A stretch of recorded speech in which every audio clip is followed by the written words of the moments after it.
বিসমিল্লাহির রহমানির রহিম। প্রিয় দেশবাসী, আসসালামু আলাইকুম ওয়া রাহমাতুল্লাহি ওয়া বারাকাতুহু। বাংলাদেশের বর্তমান যে অন্তর্বর্তীকালীন সরকার রয়েছেন, এই সরকার বাংলাদেশের সকল গণমানুষের প্রতিষ্ঠিত একটি সরকার। আওয়ামী লীগ যখন বুঝতে সক্ষম হয়েছে যে ডক্টর মোহাম্মদ ইউনূস সাহেব যতদিন এই বর্তমান অন্তর্বর্তীকালীন সরকারের দায়িত্বে থাকবে, ততদিন তারা বাংলাদেশের বিরুদ্ধে ষড়যন্ত্র করে সফল হতে পারবে না। ততদিন তারা বাংলাদেশে নতুন করে আওয়ামী ফ্যাসিজম এস্টাবলিশ করতে পারবে না। দেশে বিদেশে যেখানেই তারা বাংলাদেশের বিরুদ্ধে রিপোর্ট নিয়ে যায়, কথা বলতে চায়, মিথ্যাচার করতে চায়, তারা তখন প্রোফাইল দেখে যে শেখ হাসিনা একজন খুনি, আর শেখ হাসিনার পরিবর্তে যেই লোক বাংলাদেশে দায়িত্বে বসেছে ডক্টর মোহাম্মদ ইউনূস, তিনি একজন সম্মানিত ব্যক্তি, নোবেল লরিয়েট, বিশ্ববরণ্য ব্যক্তি। দেশে বিদেশে তার সুনাম রয়েছে, সুখ্যাতি রয়েছে। যে কারণে আওয়ামী লীগ ডক্টর মোহাম্মদ ইউনূসকে বিতর্কিত করতে সিন্স বিগিনিং, শুরু থেকে এখন পর্যন্ত আওয়ামী লীগের সবচেয়ে বড় শত্রু হচ্ছে ডক্টর মোহাম্মদ ইউনূস। আওয়ামী লীগের শত্রু এখন আর বিএনপি নাই, আওয়ামী লীগের শত্রু এখন আর জামাত নাই, আওয়ামী লীগের শত্রু এখন আর চরমোনাই নাই, আওয়ামী লীগের শত্রু এখন বাংলাদেশের কোন রাজনৈতিক দল না। এক বাক্যে যদি মনে করেন, আওয়ামী লীগ মনে করে বাকি সব রাজনৈতিক দল যদি আওয়ামী লীগের সাথে শত্রুতাও থাকে, তাতে আওয়ামী লীগের কিচ্ছু যায় আসে না। যদি ডক্টর মোহাম্মদ ইউনূস ক্ষমতায় থাকে, তাহলে আওয়ামী লীগের জন্য বিশাল সমস্যা। এখন শুধুমাত্র তারা দেশে বিদেশে এই তাদের কার্যক্রমকে বাংলাদেশের বিরুদ্ধে বাস্তবায়ন করার স্বার্থে ডক্টর মোহাম্মদ ইউনূস সাহেব কি মাথার কাটা মনে করে ইউনূস সাহেবের বিরুদ্ধে তারা লেগেছে। এখন কয়টা কারণে লেগেছে। প্রথমত হচ্ছে, ডক্টর মোহাম্মদ ইউনূস সাহেব তিনি বাংলাদেশের অন্য যে কোনো একজন সাধারণ নাগরিকদের মতো ব্যক্তি নয়, কিংবা সাধারণ উপদেষ্টাদের মতো ব্যক্তি নয়। তিনি বিশ্ববরণ্য একজন ব্যক্তি। তার যে প্রভাব, তার যে অবস্থান, তার যে ব্যক্তিত্ব, এই ব্যক্তিত্বকে সম্মান জানায়। তার শত্রুরাও বিদেশের বিভিন্ন জায়গায় তাকে সম্মান করে। এখন তাদের কাছে আওয়ামী লীগ গিয়ে ভোগ পাইতেছে না। আওয়ামী লীগ যখন ডক্টর মোহাম্মদ ইউনূসের বিরুদ্ধে কিছু কথা বলে, তখন তারা এটাকে আমলে নিতে চায় না, যেভাবে আমলে নেওয়া উচিত বলে আওয়ামী লীগ বিশ্বাস করে। তো সে কারণে আওয়ামী লীগের এখন একটাই এজেন্ডা, যে ডক্টর মোহাম্মদ ইউনূসকে যে কোনো মূল্যে ক্ষমতা থেকে নামাতে হবে। এখন ডক্টর মোহাম্মদ ইউনূসকে নামাবে কেমনে?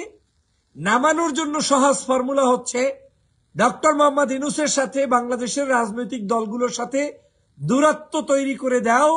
ডক্টর মোহাম্মদ ইউনূসকে ক্ষমতা থেকে নামানোর জন্য 5 তারিখের পরে যারা যারা তাকে সমর্থন জুগিয়েছে, তাদের মধ্যেই বিভাজন তৈরি করে দাও, যাতে ডক্টর মোহাম্মদ ইউনূসকে তারা নামানোর জন্য আন্দোলন করে, আর পিছনে বসে, পাশের রাষ্ট্রে বসে চকলেট খাবে এই আওয়ামী লীগ।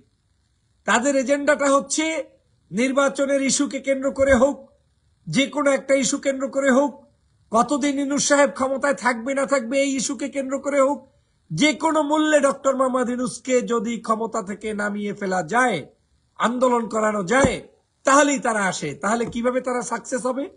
তাদের উদ্দেশ্য হচ্ছে, ডক্টর মোহাম্মদ ইউনূস যখন নেমে যাবে, তখন যে কোনো কিছু যদি সামনে আসে, সেই ব্যক্তিদেরকে বিদেশি বিভিন্ন সংস্থার চাপ দিয়ে বাধ্য করাবে যে বাংলাদেশে আওয়ামী লীগকে নির্বাচনে নিন, আওয়ামী লীগকে ক্ষমতায় আসতে সাহায্য করুন, আওয়ামী লীগের বিভিন্ন নেতাকর্মীদেরকে মুক্তি দিন। এই যে তারা গত কয়েক মাস আগে বাংলাদেশে হত্যাযজ্ঞ চালিয়েছে, এই হত্যাযজ্ঞের কোনো বিচার হবে না। এইভাবে করে একটা ভিন্ন ক্ষেত্র তৈরি করবে, শুধুমাত্র তারা নামকাওস্তে একটা ইলেকশন দিয়ে সেই রকম একটা সরকার বানাতে চায়, যারা শুধুমাত্র ওই নির্বাচনটা দিয়ে একটা XYZ বানিয়ে দিবে, মাঝখানে আওয়ামী লীগ আবার দেশে ফেরত আসবে। এই ধান্দায় এখন তারা লিপ্ত। সে কারণে তারা কয়েকটা পদক্ষেপ নিয়েছে। প্রথম পদক্ষেপ হচ্ছে, তারা নিজেরাও মিথ্যাচার করা শুরু করবে।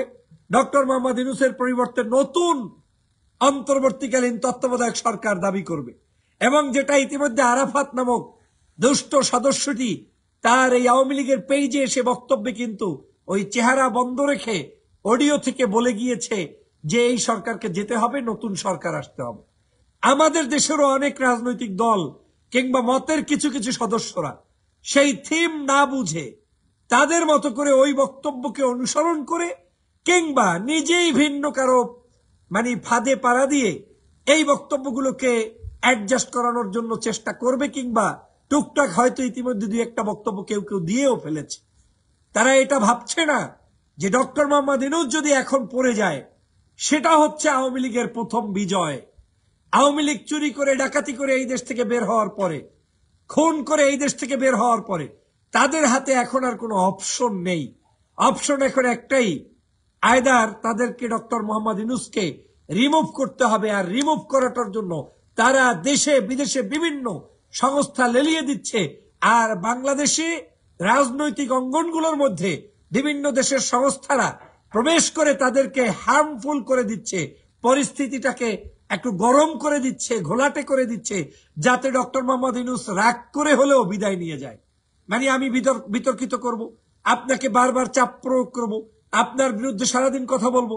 একটা সময় ভদ্র মানুষদের কাজ কি, ভাই তোমার এইসব কাজের মধ্যে আমি নাই, আমি বিদায় নিলাম, আল্লাহ হাফেজ।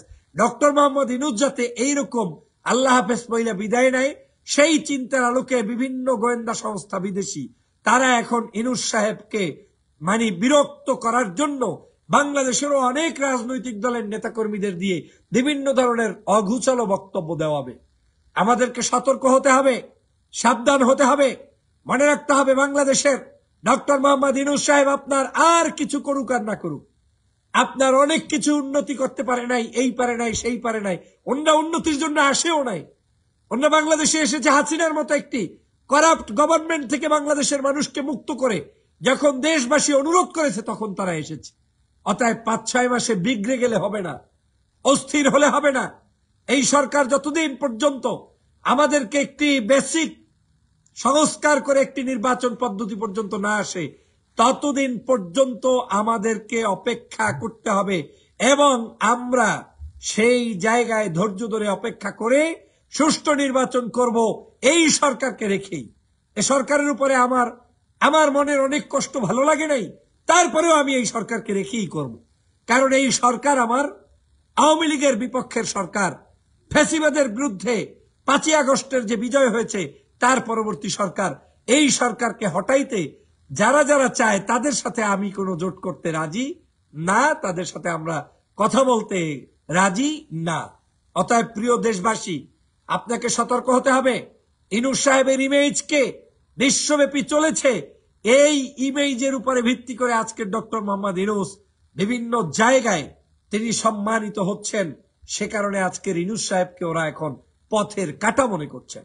ডক্টর মোহাম্মদ ইউনূসকে যা তা বললে তিনি সেটা শুনছেন না, তিনি তার মতো করে কাজ করছেন।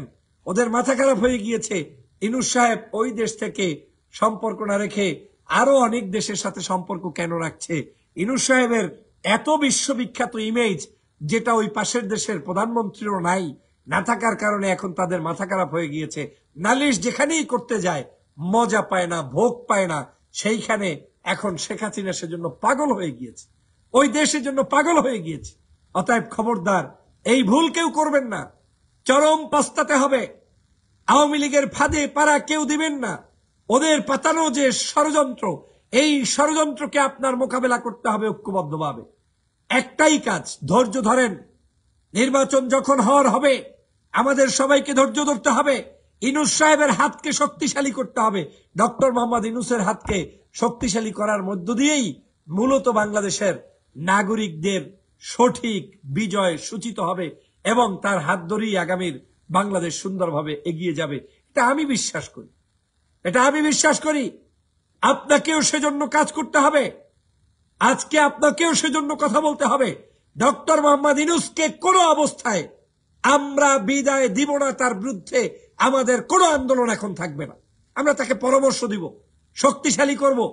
মনে রাখবেন, এই ষড়যন্ত্রের ফাঁদ পেতেছে পার্শ্ববর্তী দেশ, আর এই ফাঁদ বাস্তবায়ন করার জন্য ওদের অজস্র কোটি কোটি টাকা।